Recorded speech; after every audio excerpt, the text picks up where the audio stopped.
The Omicron variant now accounts for nearly 3/4 of new infections. Donegal GP Ciarán O'Farrick says he's not surprised at the rapid increase in cases. The other data that we're looking at in terms of hospitalisations is still very promising. We're not seeing any increase in our hospitalisations as of yet. And some of the data that's emerging from the UK regarding that is positive as well. The government must ensure funding is provided to third-level institutions if the college contribution charge is reduced. It's reported the coalition will consider cutting the fee from the current level of €3,000. The move would form part of a major funding package which is due to be unveiled next month.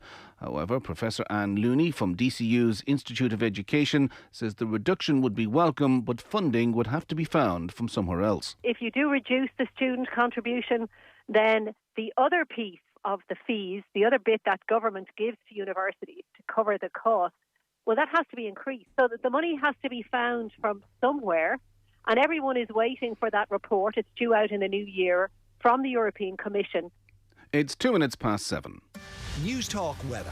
Thanks to Ryanair. Last minute shopper? Don't stress. Give them the gift of travel with a Ryanair gift card. Cloudy and wet tonight with rain in the south and west extending nationwide and turning heavy at times. Lows of 7 to 11 degrees. Now you're up to date on News Talk. The Newsround on Off the Ball. With Gillette. Put your best face forward with our new and improved razors. This is News Talk. All right, you're welcome along. It's Thursdays Off the Ball. Nathan with you until 10 o'clock. It is Christmas Eve, but we ain't slowing down. We've got a packed show coming your way. Mona McSharry, bronze medalist at the World Short Course Swimming Championships last week. She's going to join us at 7:30 to look back on an incredible year. Also the first Irish swimmer in a quarter of a century to get to an Olympic final. So that coming up at 7:30. That means John Giles is going to be with us on the football show. He's going to be looking back on 2021, giving out his player of the year, his most disappointing player of the year. You can give us your thoughts on them on 53106. And we'll talk to a man who is an Irish midfielder of some note in his own right and hoping to go on and become one of those legendary players. Josh Cullen played more minutes than anybody for Stephen Kenny this season, playing his club football over in Anderlecht. He'll be joining me on the football show as well. And between 8 and 9, Brian O'Driscoll will be talking to us about everything that's been going on in a pretty crazy couple of weeks in rugby. So 53106 is the text number at Off the Ball if you want to get in touch on social media. Joe Malloy is with us. Good evening, Joe. Good evening, Nathan. How you doing? Happy Christmas. Happy Christmas. So much going on in the world, you kind of forget to say Happy Christmas to everybody. Like, it's more how you getting on. Yeah, it's a strange Christmas. You don't have to predict anything. Thankfully, mine is largely happy at the moment. Good. I'm glad to hear it. You've sort of been doing your sporting highlights with everybody else across the week so far. Yeah. So I got to put you on the spot. Oh. Well, Euro 2020 for me, just that whole month, I really enjoyed that month of football more than any, certainly football and maybe sport across a kind of period of time. Euro 2020, broadly speaking anyway, I just thought it was great. And you know what, I was saying to Philippe and Graham last night, who were stunningly good in the football show, that I'd kind of really bought into this notion that international football has been left badly behind by the Champions League and quality won't be that good. And, you know, there is a certain kind of homogenous quality to international football at the moment. You know, tournaments, they all look the same. The pitches look the same. The stadiums look the same. And so I I was like, oh, the Euros, yeah, no, it'll be good. And then it blew me away. I just really bloody enjoyed the Euros. So that was a big highlight for sure. And definitely we touched on it on Golf Weekly today when we were looking back on the year. I mean, the weekend where Phil Mickelson, aged 50, became the oldest major winner and held off Brooks Koepka and everybody else was just incredible. You know, we obviously enjoy our golf, and we definitely thought Phil's days of winning these things were behind us, and there was drama and some miracle shots, and it was kind of it had a match play quality, and then the scenes on 18 with crowds surrounding the two players were like a throwback to open days of yore. And we mentioned as well today, in the last 500 days, Mickelson's had one top 10. That was it. I mean, this was magic caught in a bottle, because there was nothing to suggest this was kind of coming. So those two for me, Euro 2020 and Phil, were the two that really got me going. Mickelson knows that as well, because anytime he's questioned about his golf game in anywhere, it's, yeah, but I won the PGA. Yeah. So nothing else really matters for what I do this year in any other event. And he did win, I think, 3 times on the seniors tour in 4 events when he rocks up there for a bit of a laugh. But I think those scenes coming down 18, which were a little bit reminiscent of Shane Lowry at Portrush as well, where the crowd just absolutely swarming. It was a bit more raucous, I think, with Phil Mickelson. It felt like it was about to kick off, and there was Brooks was stuck in the middle of it, not looking in any way happy and looking like he might just maybe throw the odd little dig here or there. But yeah, Mickelson was definitely, I think we all agreed, probably the one takeaway out of 2021 that in 10 years' time people will still be talking about, to go and finally build that record and break it after Julius Boris, I think, had it for about 40 years. Yeah. Who knows when we'll see it again. I know you often, and I don't disagree with you, you often think Padraig Harrington might be just crazy and wonderful enough to break that record. So we'll see. But like 50, you're really starting to push it there. Yeah. Phil is in better shape now, though, than he was when he was 30. Way better shape, yeah. Intermittent fasting, apparently, and lots of coffee. A very specific type of coffee, and sunglasses. That's where we're heading to, Joe. That's our midlife crisis. Amory Donlan is with us well. How are you, Amory? Hi. Go on, your sporting highlight. I presume it was Phil Mickelson as well. Oh, you got me. No. Well, hang on a second.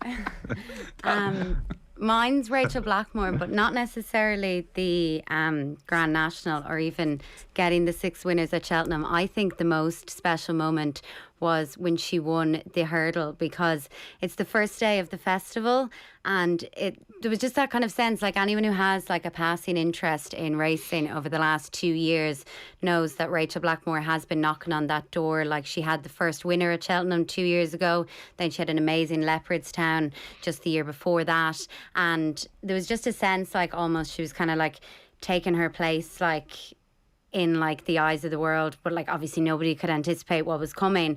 And I love as well the way she talks about Honeysuckle, like they've such an incredible relationship, almost the two of them. Like Rachel will say it's all down to Honeysuckle, but like obviously Rachel's such an incredibly intelligent rider, and I just think they've that incredible bond between them. And obviously she's unbeaten on her, but like she just talks so passionately about her. She literally does just love that mare. So I think that was like really special for her to win it on Honeysuckle on the first day of the festival, and then obviously to go on do what she did was incredible. But another one for me as well, I don't know if many people have said this, Alison's goal was it the second last game of the season, Nathan? I think I blacked out or something at that stage. I think you passed out. I definitely passed out at that stage. Yeah, I got a little bit excited around that goal, it's got to be said. Yeah, that was I think it was so unexpected. Yeah. In that the game was over, it was done. But Liverpool's it kind of top as 4 well hopes were done. Defines Liverpool as a football club. Like nothing is ever simple, nothing is ever straightforward. And like they were disgraceful last year. They didn't deserve top 4 at all, let alone third, where they eventually finished. But this insane moment wins it for them. And then I loved his interview afterwards. I think it was Jeff Shreves, because it was actually a really good header as well. He was like, do you practice headers? And like, if so, why? Like, when are you going to need like this particular skill? But obviously it was great that he did, because it went on to be such a good goal. But like they two for me were kind of 2 mad moments. Alexander Arnold whips it in. Alisson scores! I just have it on standby all the time. Unbelievable! The goalkeeper has scored in the 94th minute. You've never seen anything like it. Alisson for Liverpool to keep alive their top 4 hopes, and nobody can quite believe what they have. Poor old Vinnie Perth was on commentary alongside me and was nearly in tears because and he never came back. He had jumped up at such a speed, he had smashed his knee full whack off the table and was in absolute agony within seconds. But it was that sort of goal that I don't think anyone was quite expecting it to happen the way it did. That's his ringtone, Anne-Marie. Yeah. That's just my wife calling me there. It's like, yeah. But I did enjoy your commentary, because I was in here and obviously we had it on the TV and the radio outside was on, and the radio is like maybe like 10 seconds ahead of the TV. Like there's a little bit of a delay on the telly. So you just hear Nathan going insane. So we were all like, oh my God, something like really crazy is going to happen. And then it was like that jump out of your seat moment. Well, it was the most messages I've ever got from people saying, I literally nearly crashed my car, from pretty much silence to insanity in the space of about half a second. Yeah, I'd forgotten about that Allison goal was this year. It seems like it was a lifetime ago. Yeah. I was saying that the other night. Rachel Blackmore, because we've spent so much time talking about her for the last few weeks and all the awards she's won, it's good to actually hear you break down, go back to the week of Cheltenham, because it is such a long time ago. And I did wonder in March, when it came to award season, whether it be so fresh in the minds, or whether the Olympics would be there, and how everyone felt at that moment will be forgotten about. But it's brilliant that it hasn't been. And you could see, particularly I think in the BBC Sports Awards, that it still hasn't really sunk in with her as to how much of a superstar she is. Yeah, still very humble. I mean, I would say the truth is, and it's probably true of lots of jockeys, that Rachel Blackmore can go through normal life into Dublin, going about her business, and not be recognised. So, you know, the superstardom probably hasn't inflated things or changed things to any great extent. And I suspect she's probably just a humble type anyway. So, yeah, I'm not surprised it endured. It was amazing. I mean, she definitely... it was just a story that week, and everybody was watching the races, and it gathered momentum as you realised that, you know, she was on for being top jockey. And then, of course, the Grand National, you've got how many million watching that? Like, I do think the rowers suffered from being on at 2 or 3 a.m. in the morning. Definitely, yeah. I was just saying to Ronan, the Olympics in general suffered big time. And look, that always happens. That always happens. The saving grace for Kelly Harrington was she was on. It was either a Saturday or Sunday morning, but it was 8-9 a.m. So, or maybe even a bit later, or a bit earlier rather. But like, you could get up for it, and you kind of remember the scenes at the house, and there was a huge crowd there, and you know the beautiful scenes. And in fairness, RTE did well to capture them of. The neighbours sprinting to the house, because obviously they had a sign outside the house saying, "Will you leave us alone for the bloody fight? Thanks very much." And then the neighbours sprinting up and them flinging open the door, and this, you know, kind of community all hugging each other, and that was amazing. But the rowers, I haven't looked at what the top 10 most viewed sporting events were. I wouldn't think the rowers, in terms of people who watched it live and a kind of communal moment which registered with everybody at the same time and on Twitter and across the country, they didn't get that. So I wouldn't think it's anywhere near the top 10. So I think they really suffered for that. Well, you could see that by the nominations and the winners of the RTE Awards. Not crazy. to even get nominated was insane. Last night's analysis of the state of football by Graham and Philippe was without question one of the OTB highlights of the year. Please make it an annual event, says Brian. I haven't heard, but I will make it part of my Christmas listening. They are top. They're just so good. And like one of them doing that on their own, perfect. But the two of them going at it and tearing apart football. I mean, it's a slightly negative listen. They're fairly down on the state of football. But they're just such brilliant communicators, and they've loads to talk about. And everything from, what sticks in the memory is the way they tore Wenger apart. And they really feel that Wenger has gone from being a romantic and a voice of integrity for football to taking FIFA's money to do their terrible bidding with this biennial World Cup idea, which they both hate. So they're great on all that kind of stuff, you know. Is that one of the most shocking developments in football? Because Wenger was sort of seen as this godfather of football, a man who could do no wrong, who always genuinely had the best interests of the sport at heart. And then to see what he's become over the past 12 months just really jars. Really jars. And there's no financial imperative for him to do it. That's the thing. I mean, he's managed more games in the Premier League than anyone. Managed more than Alex Ferguson. So how much was he getting paid a year, I wonder, at the end of his Arsenal career? Plenty. So it's a strange one. And I don't really understand the motivation. He was always so classy as well, and it just feels so dirty now, doesn't it? Yeah, it does. And like one of the treats of, a Friday in our line of work was when the various press conferences were happening in the Premier League. I mean, a Wenger press conference where he's asked football, quote unquote, football questions that weren't, are you dropping X at the weekend, or is there a rift with so and so, or what do you make of Ferguson? When he was just asked about the game, he was brilliant. And it's strange. And the two boys, Philippe in particular, his heart is kind of broken because he obviously loved Wenger and loves Arsenal. When Allison scored, I wasn't watching, but I genuinely thought my next door neighbour had just been electrocuted. It was a scream similar to the electrocution in Home Alone. That's from Sean. JP says it's not an electrocution in Home Alone. One of the wet bandits burns his hand on the doorknob. Yeah. Is there not an electrocution at some stage? No, I watched it on Saturday. The big scream is the handle, yeah.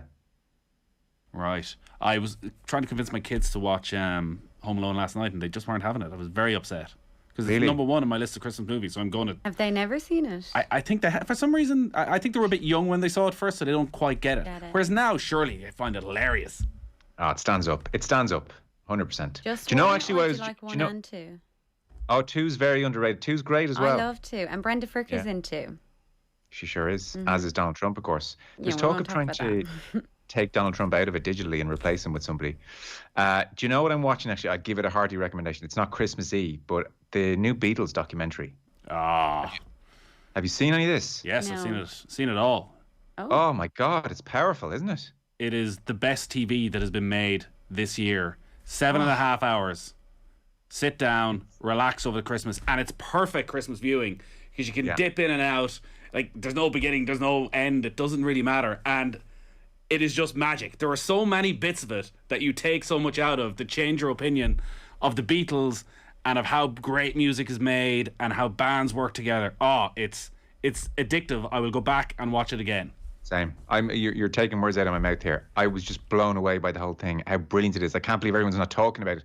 I get that 8 hours of just watching the lads do their thing. Well, I think it's on Disney Plus is probably the other problem, that not everybody has Disney Plus. Because I was the same. I couldn't understand how this hasn't been a complete phenomenon and it's not Beatles everywhere. And I think maybe Let It Be, the re-releases, might be the Christmas #1 album again. And I'm sure, Amber, you must have seen the bit where Paul McCartney is writing Get Back. No. I'll send he it to you. just comes in It's like magic. sits there strumming the guitar with one note up and down.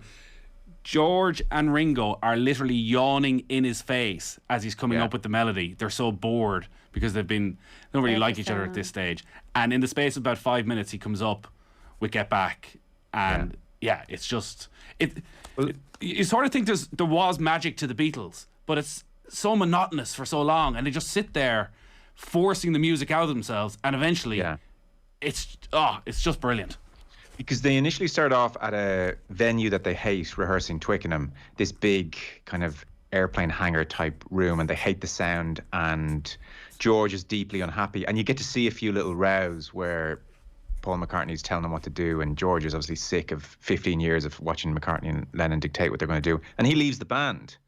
And then eventually he comes back and they move to studios in London, which are more intimate, and they instantly love the room.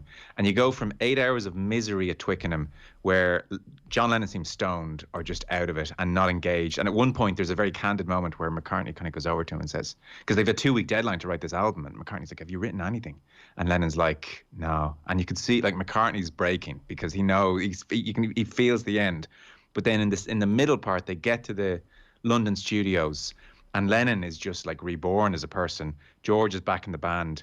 They love the vibe. And man, when they just start playing with each other, and just like, because in Hamburg, they used to just learn all the new songs off jukeboxes when they came out. So they've got this kind of arsenal of whatever song you want. They start playing it, and they're just having the crack. It's for a band that are about to break up. I couldn't believe how happy they all were, and how much they still enjoyed each other, and they were having so many laughs. And the biggest thing, Paul McCartney, as an older man, never did it for me. I can't warm to this guy. There's something irritating about him. Just don't get it. I don't get Paul McCartney. And after watching this, he's made, at this point, with the beard and the flowing hair and the genius, I mean, like just the palpable genius. I'm in awe of McCartney now. And John Lennon, I just had totally wrong. My perception of Lennon was, takes himself very seriously. The pictures with Yoko Ono, let's have world peace, like absolute snooze fest. And then you see him here at this period of his life. Man, what a messer. Oh, like, just what a messer. So much crack. Like, non-stop. And I feel vindicated watching it, because I used to have so many rows with one of my mates when we were kids about Lennon and McCartney, and he was convinced that Lennon would hate McCartney and everything McCartney ever was. And like, this is when they're splitting up. This is within 18 months of them splitting up. And actually, it's breaking, clearly. They're just fed up with each other. They've spent too much time together. They just don't want to be in each other's company. But when the music starts, and when there's no stress and there's no business being talked about, they can tell they still love each other, that they still click, that there's nothing that does it for them quite like the four of them playing together. So yeah, watch it. And what's brilliant as well is that Peter Jackson's done such an unbelievable job in the restoration.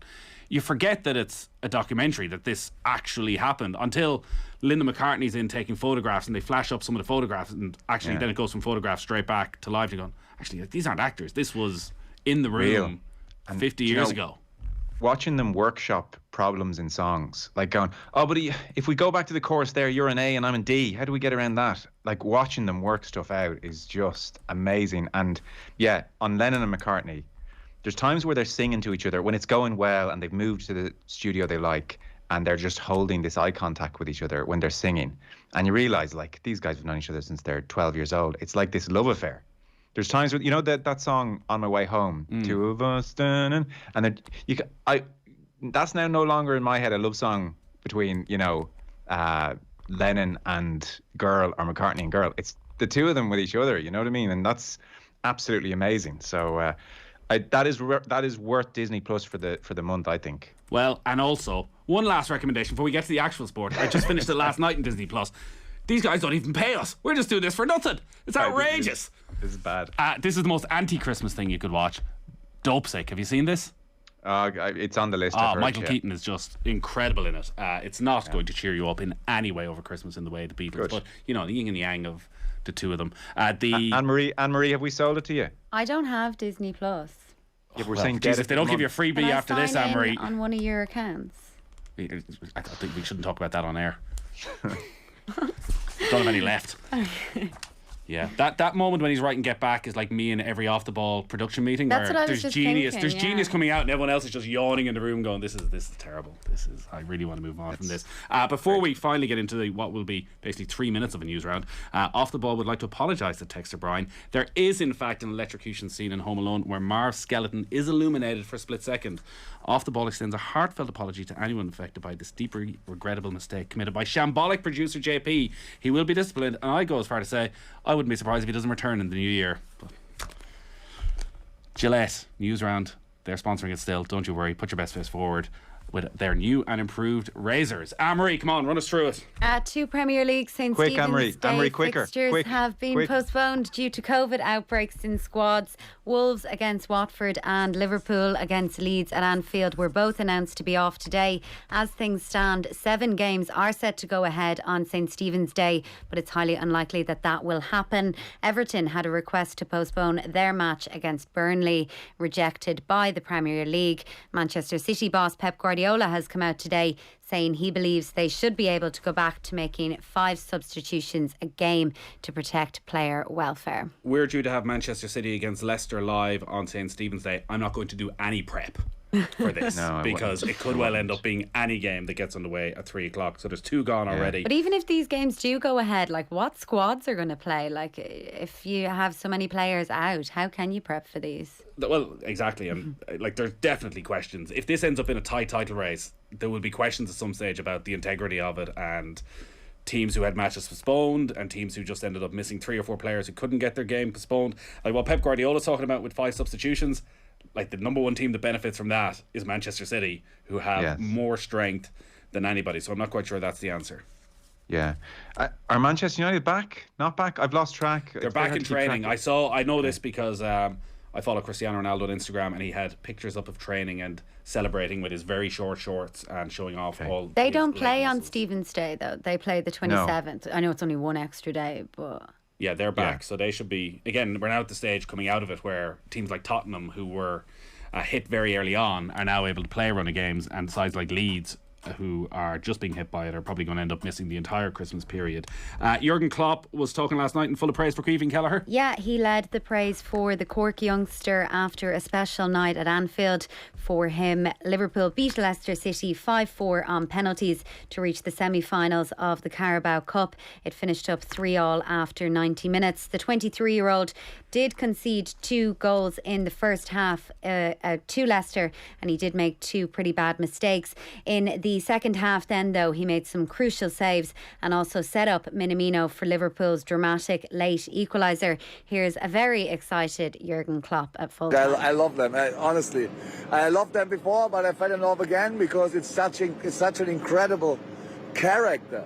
But they show more often than not. Yeah, it's absolutely insane. I'm so happy about this performance tonight. By the way, Caoimhín Kelleher, not only the 2 penalties, but the big chance Albrighton had in the second half.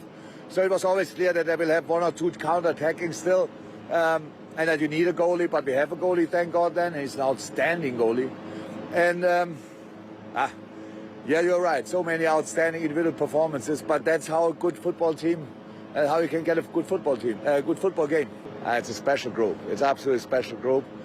How I said, I was in love with them before the game. I fell in love again. It's so nice that the young kids coming up, really breathing in all the things from the more experienced boys, how the more experienced boys deal with them. He was a little bit hyper after the game last night. I love Jurgen just Klopp. in the middle, he Love just these guys. doesn't know what to say. Just love these guys. It doesn't sound like Caoimhín Keller is going anywhere in terms of going out on loan and doing following the Gavin Bazunu route. And listen, who knows how it ends up. He probably does need Alisson to end up, unfortunately, getting injured for a spell, and he gets a run of games and gets to force his way in, because he's in a really difficult position. As you say, Anne-Marie, last night, like, he probably could have done better for a couple of the goals, but he's going into a team for a game every 3 months when it's almost always a weakened team, and they were so loose and so open in the first half last night. Like, it's not going in behind Matip, Van Dijk, Robertson, Alexander-Arnold defence. It's such a totally different experience. Yeah, and you'd imagine, he's when he does play, you can see Alisson's influence on him. He's training with probably the best goalkeeper in the world, and you'd imagine he has picked up so much from him. But how do you balance that? Are you going to stay at a club where you're not probably going to get much first team football and train with the best goalkeeper in the world, or do you go and get first team football? Well, Ireland are the test case, it seems, Joe. Yeah, I mean, it's working out for Bazunu. He's man in pole position. I can't wait to see how that all plays out over the next decade.